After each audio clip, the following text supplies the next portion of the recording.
Assalamualaikum warahmatullahi wabarakatuh. Waalaikumsalam.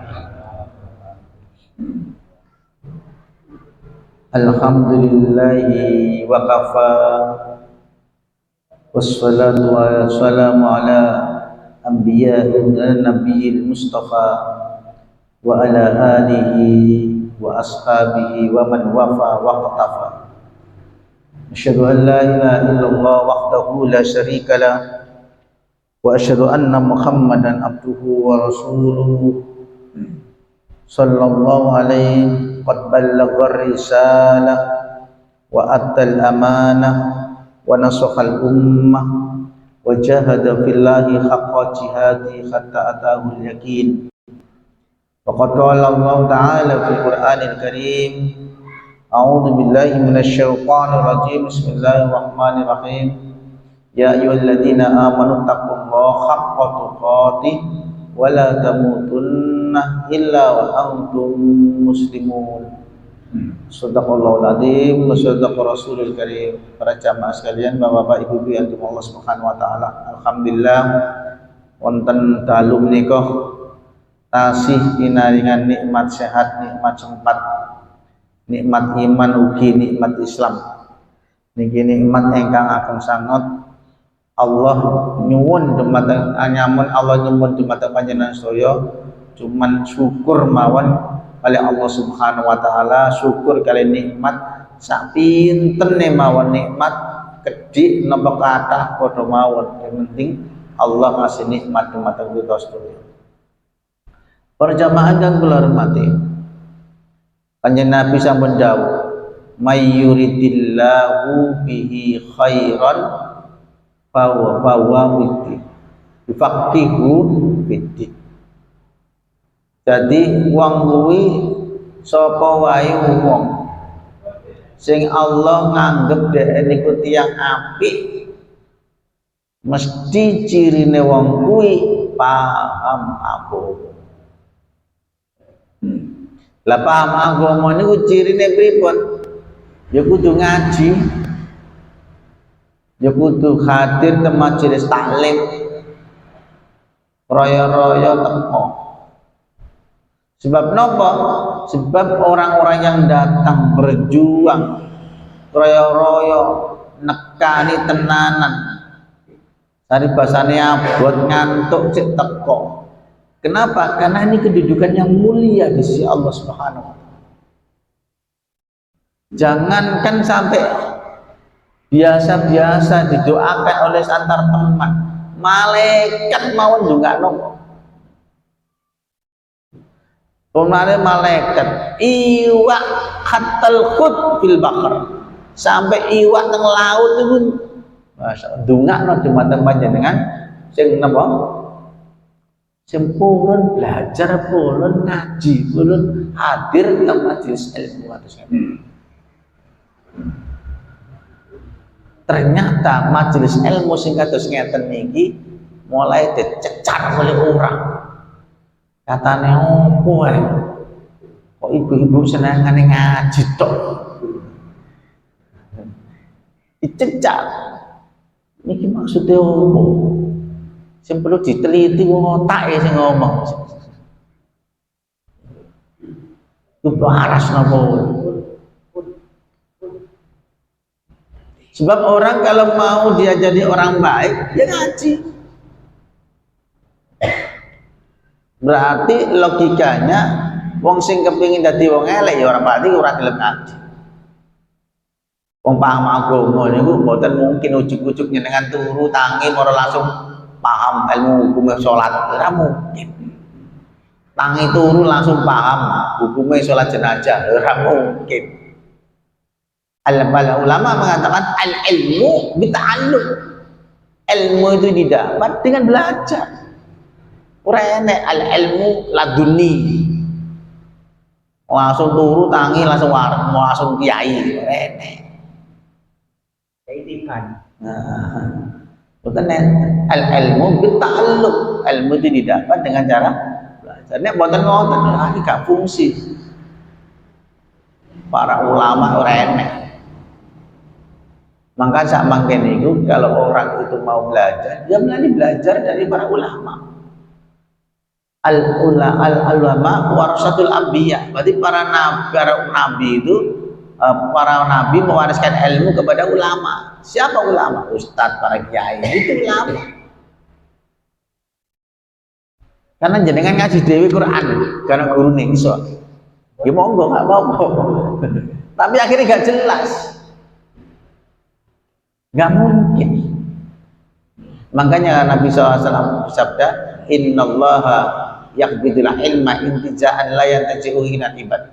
Allah itu mencabut ilmu dari hambanya, dari ulama, dari para hambanya itu tidak kemudian orang hamba itu tiba-tiba langsung dicabut ilmunya, tidak. Walakin Allah yaqbidul ilma biqabdil ulama. Tapi Allah mencabut ilmu itu dengan dimatikannya ulama. Berarti kan jelas ilmu itu di ulama. Terus lagi, ya Allah, ilmu itu di ulama. Matinya seperti ulama. Nah, ya. Biqabdil ulama. Tadi ulama inilah yang kita harus belajar banyak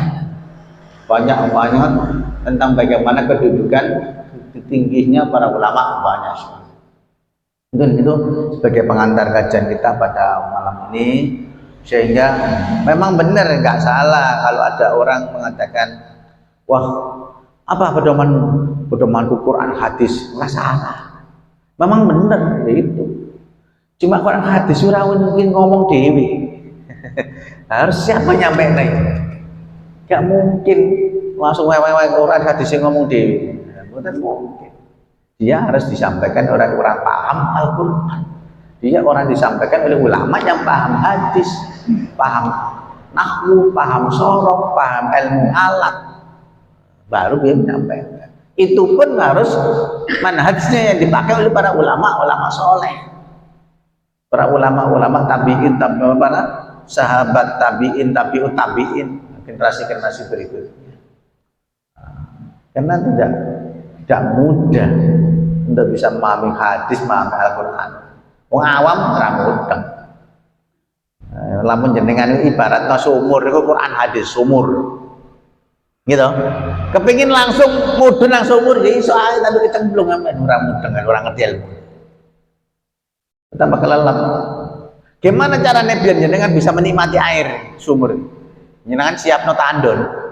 Jenengan siapno sanyo. Nah, sanyo niki ulama. Sanyo ini disedot seret. Oleh ulama kayak tandon.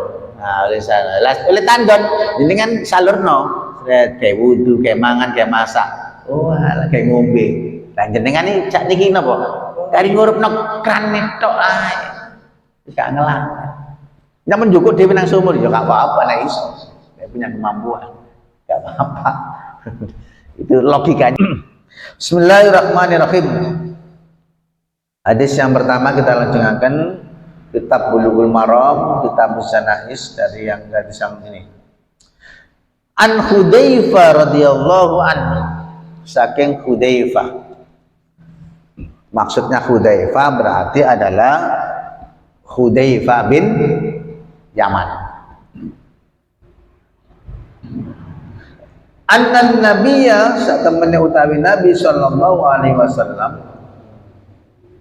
iku kana ana sapa nabi yanha nyegah sapa nabi anin na'yi saking beritakno kematiane wong ngabarake pati mare rawahu Ahmad wa Tirmidzi wa hassanahu lan nganggep hasan sapa Tirmidzi hu ing hadis. Hadis ini diriwayatkan Imam Ahmad dan Imam Tirmidzi menganggap hadis ini masuk kategori hadis hasan. Nah, teruskan. Wa an Abi Hurairah radhiyallahu anhu. Saking Abu Hurairah radhiyallahu anhu qala anna nabiyya sallallahu Nabi sallallahu alaihi wasallam iku na'a beritaake kematian sapa Nabi An-Najasyi ing raja Najasyi. Fil yaumi ing dalem dina alladzi kang mata kang mati sapa Raja Najasyi fihi ing dalem dina. Berarti mengabarkannya kematiannya di hari itu juga. Wa kharaja lan metu sapa Nabi bihim kelawan wong akeh ilal musalla maring nggon salat tanah lapang, musala maksudnya. Fasaffa mongko baris sapa Nabi bihim kelawan wong akeh, jadi diminta untuk berbaris. Ayo baris, soft, bikin soft. Wa kabbara lan takbir sapa Nabi alaihi ing atase jenazah Raja Najasyi arba'an. Berapa? 4 kali takbir. Muttafaqun alaih. Hadis ini secara pintas enak, tapi sebenarnya pemahamannya itu panjang lebar, panjang kali lebar kali tinggi bahasa. Karena memang panjang bahasa, tapi ya saya berusaha untuk menyingkat yang paling tidak minimal panjenengan paham, juga banyak penjelasan tapi mudeng paham. Yang pertama, hadis Hudzaifah. Hadis Hudzaifah ini adalah larangan untuk mengabarkan kematian dulu yang pernah dilakukan oleh orang-orang jahiliyah. Apa? Orang-orang jahiliyah. Mengapa Nabi melarang? Karena orang jahiliyah itu yang namanya jahiliyah, Pak. Man annahu idza mata fihim syarif ba'athu raqiban yunadi fil qabail. Nah, ini jadi masalah. Dulu zaman jahiliyah, saat Nabi masih ada awal-awal, orang itu kalau ada orang yang hebat, punya kedudukan tinggi, punya pangkat, yang mereka mati, langsung banyak penunggang kuda. Di pasukan berkuda, mereka itu keliling kampung untuk memberitahukan kematian. Nah, zaman jahiliyah dulu. Wah, ini mati, bapak ini, wah ini orang yang hebat, orang punya kedudukan tinggi, pangkat, sedang mati, sedang mereka mati. Ini tuh keliling memberitahukan ke banyak orang. Wa yan'ahu ilaihim, dan memberitakanlah kematiannya kepada banyak orang.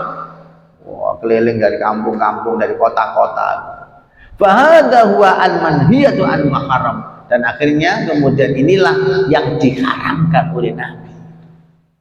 Mengabarkan kematian dengan model cara orang-orang jahiliyah. Jenengan biasanya ngabarkan temen. Ngabarkan kematian. Assalamualaikum warahmatullahi wabarakatuh. Inna lillahi wa inna ilaihi raji'un. Inna lillahi wa inna ilaihi raji'un.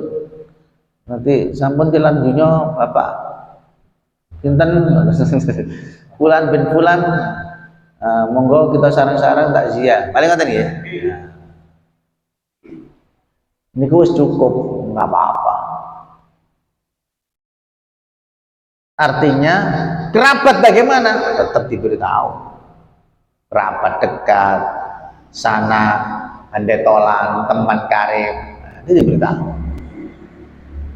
Apa tujuannya? Biar nanti ketika menyolati jenazahnya orang-orang solih, sing ngerti hukum. Jenengan nyangkruk nang warkop, kira-kira jenengan pas mati ini kira-kira sing nyolati yo warkop. Ya orang-orang nggak paham agama. Makanya pentingnya kita ini selektif dalam memilih teman. Dan jenengan koncone wong masjidan ya mesti ngelatih ya masjidan. Saya ngotot. Ini pemahaman. Kemudian yang kedua, hadis yang Abi Hurairah. Kalau Nabi di hadis yang pertama ini Nabi melarang, memberitakan kematian seorang itu dilarang. Betul. Kenapa? Yang dilarang oleh Nabi bukan memberitahukan kematian, tapi cara nih memberitahukan kematian sebagaimana cara orang jahiliyah itu yang dilarang. Tapi kalau memberitahukan kematian apa-apa. Nabinya memberitahukan kematian. Di hadis berikutnya bahwasanya fihi istighbab i'lamu alil mayyit wa aqaribihi. Nah kan bahwasanya ada disunahkannya memberitahukan kabar kematian kepada ahli mayit. Pak, Bu, ya yuk man Gus kilo dulu no sesedom. Nah, apa-apa diberitahukan kan rapat-kerapatnya. Kita yang kita punya kayak zaman Arab kan harus pakai kuda jauh ya. Apa itu termasuk? Tidak masalah. Sebab yang dimaksud Nabi, yang dimaksud larang oleh Nabi itu banyak ya, penjelasannya belum lengkap saya memberikan penjelasan. Yang dilarang oleh Nabi zaman jahiliyah itu bukan hanya sekedar kayak kuda, Pak. Tapi ini mereka berbangga-bangga. Ngetok nih. Nek aku sih mati gak mungkin kayak ngono lho.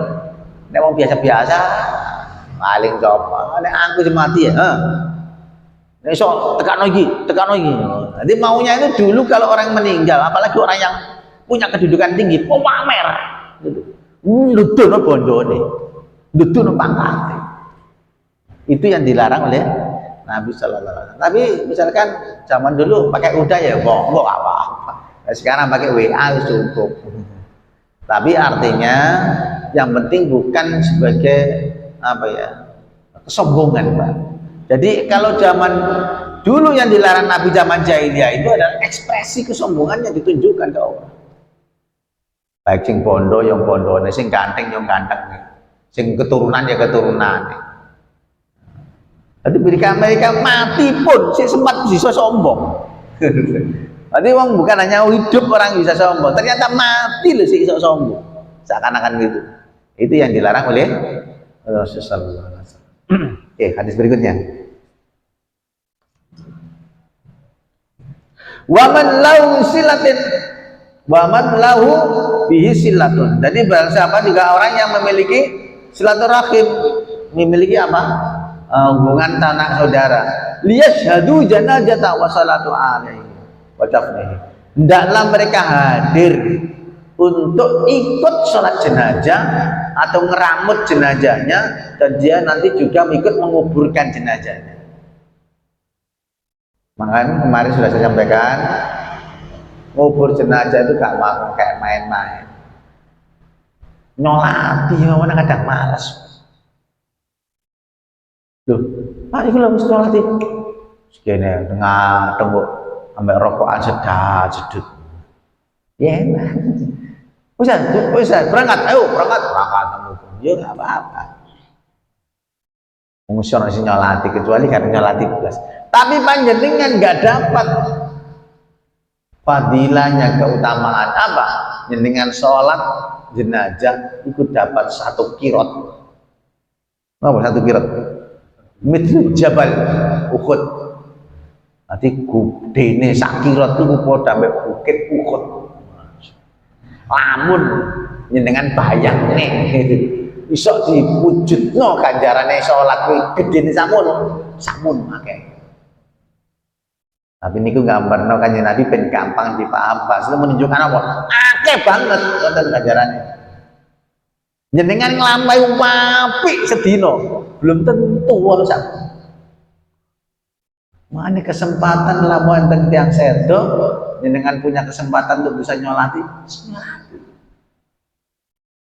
Tentu dengan syarat-syarat tertentu ya wudu, wangger mau.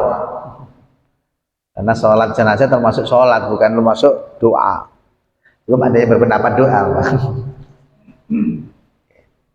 Teruskan dulu.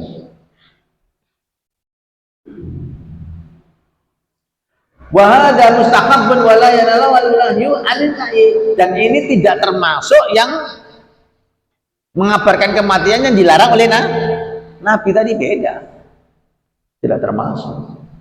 Ini yang kedua. Yang ketiga, jama'al muallif hadaini ala haditsain min maudhi' wahid fi ghayatil hasan. Imam Ibnu Hajar mengumpulkan 2 hadis ini dalam satu tema yang pembahasan yang sama tentu punya tujuan yang baik. Wa kadzalika huwa yaf'alu salam.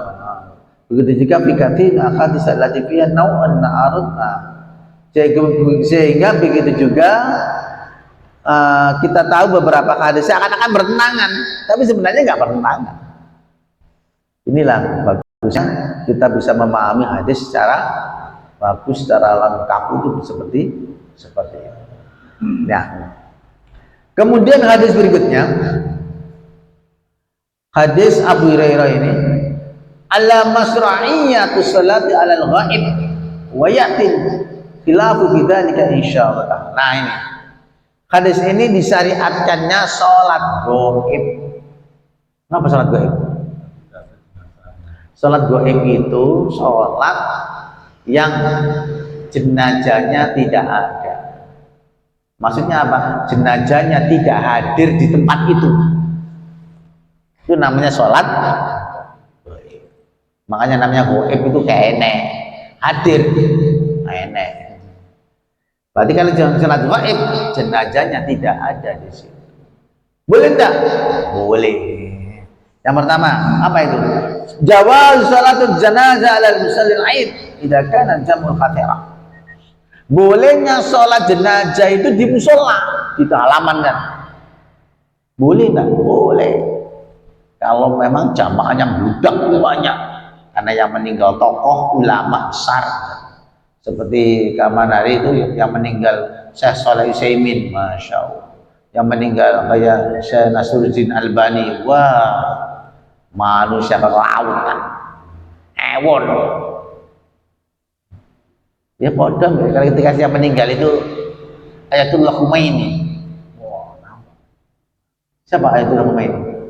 Pemimpinnya Syiah Iran. Ketika meninggal banyak yang menantarkan jenazahnya itu. Saking akeh jenazah itu melaku diri. Jadi di atas kepala orang-orang. Tapi ya gitu, karena mereka itu meyakini semua fisiknya itu bukan hanya kain kafannya, kotorannya aja disimpan sampai orang dimakan, tainya dimakan, saking kepingin berkah. Akhirnya ketika dia mati pun apa namanya, kain kafannya itu disobek banyak orang, butuh ingin tabarruk, mengambil berkah dari kain kafannya. Sobek, satu orang nyobek, sampai mau masuk liang lahat itu, sehingga orangnya telanjang, tidak ada kain kafan sama sekali. Masya Allah, ini beneran. Ini beneran. Ya Allah, saya kenapa? Karena salah. Makanya mereka itu akidahnya perlu dipertanyakan. Itu begitu, akidah Syiah itu mengkultuskan luar biasa kepada pemimpin. Masya Allah. Tapi ya kita Ahlussunnah, ya, yang kita ini namanya Ahlussunnah namanya. Arti Ahlussunnah wal Jamaah itu bukan hanya sekedar Nahdien toh, masih Muhammadiyah ya Ahlussunnah wal Jamaah. Kan aslinya kan dari situ. Makanya kata Nabi SAW, semua nanti umatku apa? Orang Yahudi pecah dari berapa? 73 golongan. Orang Nasara pecah menjadi berapa? 72 golongan. Orang Islam pecah menjadi berapa? 71 golongan. Semuanya masuk neraka kecuali satu. Apa itu? Ahlussunnah wal Jamaah. Dalam sebuah riwayat, siapa lagi mereka itu? Satu ini, ma'ana alaihi wa ashabi. Apa yang aku pegang dan apa yang dipegang oleh sahabatku. Apa yang dipegang oleh Nabi Al-Quran, apa yang dipegang oleh sahabat Al-Quran dan Sunnah Nabi SAW.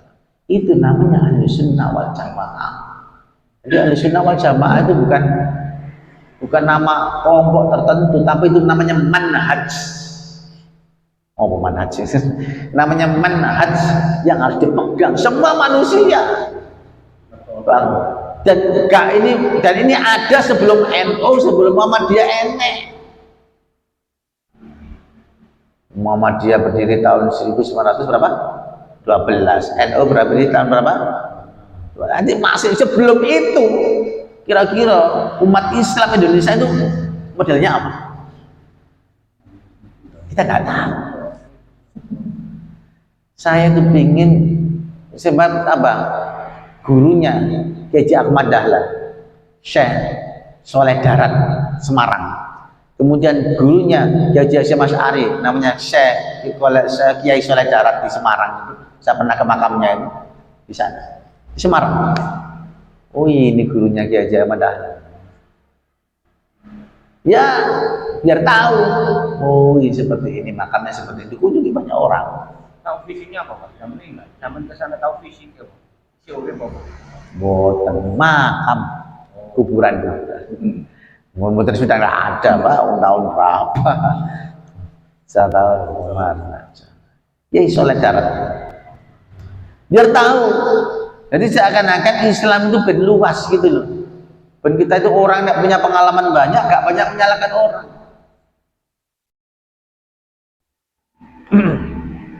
Kiai Haji Buya Hamka, Profesor Dr. Buya Hamka, ketika aku membaca 100 buku, aku menyalahkan sana sini, menyalahkan sana sini, menyalahkan sana sini. Tapi ketika aku sudah membaca ribuan buku, baru aku paham ternyata tidak mudah untuk bisa menyalahkan orang. Ternyata dasarnya ini, oh lengkap dasarnya ini, oh dasarnya ini, dasarnya ini. Itu Buya Hamka. Padahal Buya Hamka itu siapa? Orang Muhammadiyah awal-awal. Tapi seperti itu pemahaman. Makanya penting ya saya itu gak punya mimpi.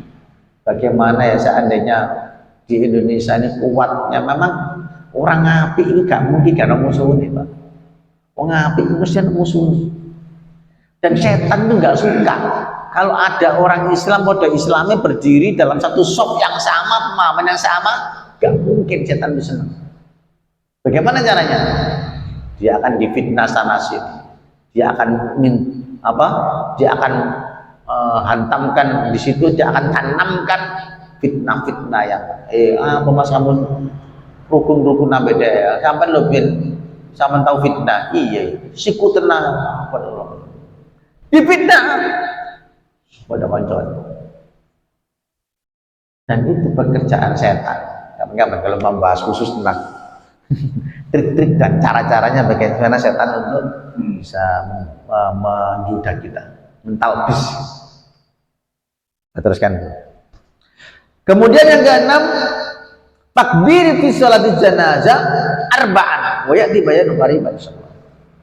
Kemudian apa? Takbir sholat jenazah berapa? 4 kali takbir. Ada enggak Ustaz 5 kali? Ada. Ada enggak 6 kali? Ada. Ada enggak 7 kali? Ada. Ada yang 6 kali, ada yang 7 kali. Monggo. Tapi yang sampai dilakukan sampai Nabi meninggal cuma sampai 4 kali. Tapi Nabi pernah enggak melakukan 5? Pernah. Nabi pernah melakukan 6 takbir? Pernah. Tapi yang sampai Nabi meninggal dilakukan berapa kali? 4 kali. Itu yang paling kuat. Bukan berarti saya mengatakan yang 6 takbir itu salah. Tidak. Itu istilahnya dalam bahasa fikih namanya kita itu berpedoman dengan yang paling akhir dilakukan oleh Nabi itu apa? Itu yang kita pakai. Dia sama dengan pendapatnya Imam Syafi'i.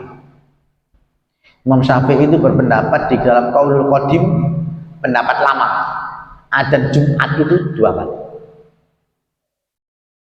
Adzan Jumat berapa kali? 2 kali. 2 kali. Itu pendapat lamanya, pendapat atau Qaulul Qadimnya Imam Syafi'i. Tapi kemudian dalam Qaulul Jadidnya Imam Syafi'i pendapat yang baru. Ternyata pendapat Imam Syafi'i mengklarifikasi.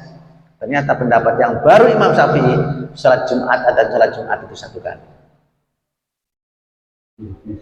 Direvisi oleh beliau. Makanya sekarang ada kitab khusus namanya Qaulul Jadid wa Qaulul Qadim Imam Syafi'i. Satu kitab sendiri. Satu kitab. Ada yang sudah oleh para ulama sudah dikumpulkan pendapat lamanya, pendapat barunya sudah dikumpulkan. Bagus. Dan kita tahu persis yang mengaku-ngaku Syafi'iyah pengerti. Oh iya, Syafi'i dia. Itu ada semua. Kita kan mengklaim Syafi'i tapi ora mudeng Syafi'i. Artinya begini, sebenarnya Imam Syafi'i pun berpendapat. Imam Syafi'i juga berpesan, Imam Hanafi berpesan, Imam Malik ya berpesan. Semua ini pun adalah pendapat saya. Kalau pendapat saya dicocok, pakai Kalau pendapat saya nggak sesuai dengan apa, dengan Al-Quran dan Sunnah, tinggalkan pendapat saya. Dan itu pesannya Imam Syafi'i. Berarti apa yang kita pakai? Berarti semua para ulama madhab ini mereka berpesan bahwasannya yang ditinggalkan, yang tidak boleh ditinggalkan itu apa? Quran, hadis. Perkara orang memahami silakan. Tidak boleh dipakai, tidak boleh ditinggalkan. Makanya Imam Syafi'i tetap kalau apabila pendapat itu sesuai dengan Al-Quran dan Sunnah, pakai. Karena saat itu Imam Syafi'i yang namanya hadis itu memang nggak tersebar banyak kayak sekarang. Sekarang pakai Imam Syafi'i dulu banyak. Hadis yang masuk ke dalam Imam Syafi'i itu nggak banyak. Imam Syafi'i, Ar-Risalah, kemudian Musnad As-Syafi'i itu pun cuma 2 jilid.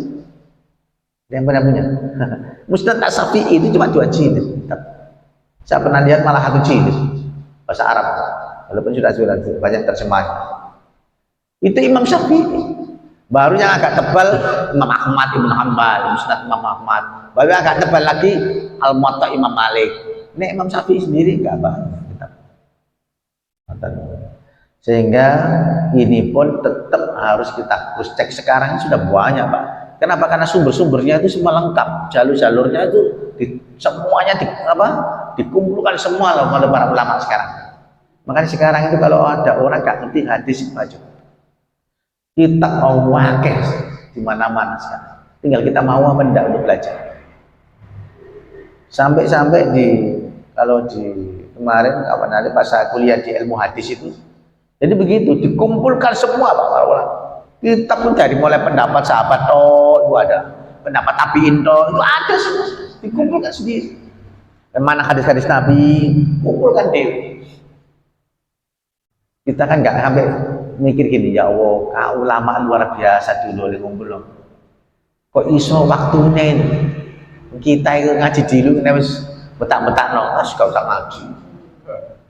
Pemane ngumpul kitab, ora mungkin nulis tambah nemen.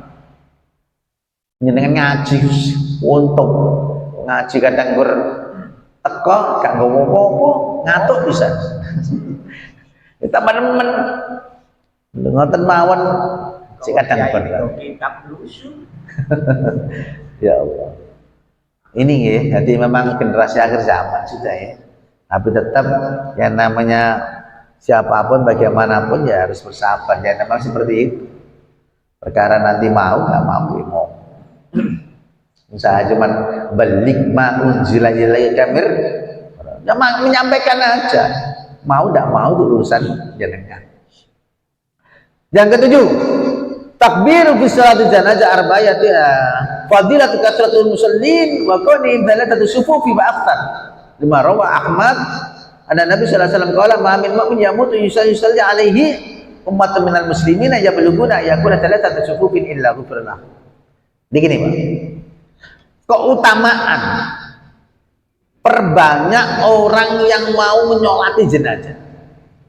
Biar untuk bisa mendapatkan musallin, orang yang salat jenazah itu berkata, gimana caranya? Kita undang, ayo Pak, monggo Pak, kita nyolati jenazah si fulan yang meninggal. Oh Ustaz, monggo Pak, kita menyolati jenazah biar banyak. Sehingga sampai Nabi sallallahu alaihi wasallam dari sebuah riwayat gini, diriwayatkan oleh Abu Dawud, Ahmad dan Abu Dawud. Mamin mukmin, tidak ada seorang pun dari orang yang beriman yang mutu kemudian ia mati, fa yusalli alaihi, maka disalatlah atasnya ummatun minal muslimina, satu umat dari orang Islam, ya beluguna an yakunu talata sufuf, di mana yang menyolat itu ada sekitar sampai 3 sof. 3 apa? 3 sof. Illa ghufira, kecuali melainkan jenazah itu pasti akan diampuni dosanya. Akhirnya gini memahaminya, ada orang karena 3 sof. Wong sing nyolati sithik piro? Wong 10. Karena 3 sop dibikin loro, telu. Kan 3 sop. Itu juga nggak salah juga, nggak beres juga pemahamannya. Maksudnya 3 sop itu menunjukkan bahwasanya banyaknya yang sholat, terbanyak orang yang sholat. Bukan berarti wong 10 3 sop. Ini keliru pemahaman. Ada yang memahami itu masalahnya, ada nggak? Kenapa? Lagi? Akhirnya yang 3 sop. Makanya tadi ini hadisnya itu harus runtut dan paham lengkap gitu loh maknanya, biar jangan kemudian biar tahu juga mengapa kemudian sampai Nabi bersabda begini. Maksudnya perbanyak orang yang sholat, bukan berarti maka jadikanlah 3 sop. 3 sop itu maksudnya bukan berarti wong songo telu, bukan begitu. Artinya apa? Perbanyaklah orang yang menyolati jenazah. Saya masalahnya saya tahu Pak, ada yang ada yang praktek begitu, 3 sop. Makanya kalau misalkan cuma adanya itu Ustaz gimana ya, nggak usah di 3 sop. 3 sop itu menunjukkan banyaknya. Nek satu sop siji tok ya wis siji wae, gak mudah siji digawe 3 sop. Tetep sithik.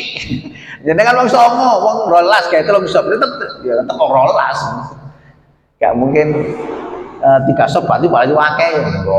Maksudnya itu banyak orang yang menyolati itu lebih banyak, itu lebih baik. Oke, ada yang tanya kan? Oh.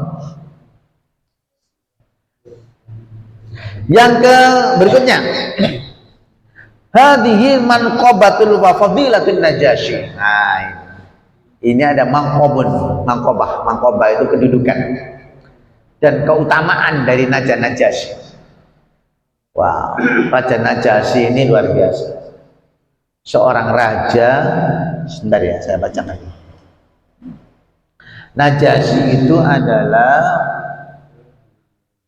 tusamma biha malukuha wa ismuha ashamah bi fathil hamzah wa sukun shad wa fathul ha ibnu Abkhar.